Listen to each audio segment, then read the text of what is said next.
Hello everyone, নমস্কার, আসসালামু আলাইকুম। কেমন আছো?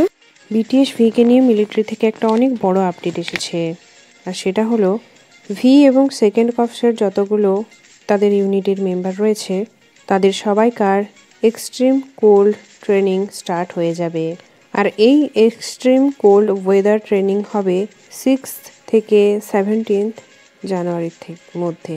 6 জানুয়ারিতে স্টার্ট হবে এবং 17 জানুয়ারি শেষ হয়ে যাবে। এত ঠান্ডা ওয়েদারে যেখানে -20 ডিগ্রি পর্যন্ত টেম্পারেচার চলে যায়, সেখানে তারা এই ট্রেনিংটা করবে। এত ঠান্ডা ওয়েদারে ভি ট্রেনিং করবে তাদের সমস্ত ইউনিট মেম্বারদের সাথে। এই ট্রেনিংটার মোটিভটা হচ্ছে যে এই টেম্পারেচারে কমব্যাট সার্ভাইভ করতে পারে কি পারে না, তারা রেডিনেস হতে পারবে কি পারবে না, সেটারই একটা পরীক্ষা। ফ্যান্সরা মনে করছে হয়তো ভিও এই ট্রেনিংটাতে পার্টিসিপেট নিবে। আমারও তাই মনে হয়, কারণ ভি সেকেন্ড কর্পস ইউনিটে আছে, তাই ভিও এই ট্রেনিংটা হয়তো করবে। যখন থেকে এই নিউজটা এসেছে তখন থেকে ফ্যান্সরা অনেক বেশি ওয়ারিড ভিকে নিয়ে। এই ট্রেনিংটিতে ভি ক্যামোফ্লেজ ইউনিফর্ম পরবে। ভি তার অরিজিনাল ইউনিফর্মও পরবে না এবং হোয়াইট ইউনিফর্মও পরবে না। ফ্যান্সরা বলছে ভি তুমি হেলদি থাকো, আমাদের ক্যাপ্টেন কিম তেয়ং সেফ থাকো। বিটিএস আর্মিদের কিছু কমেন্ট তোমরা দেখে নাও।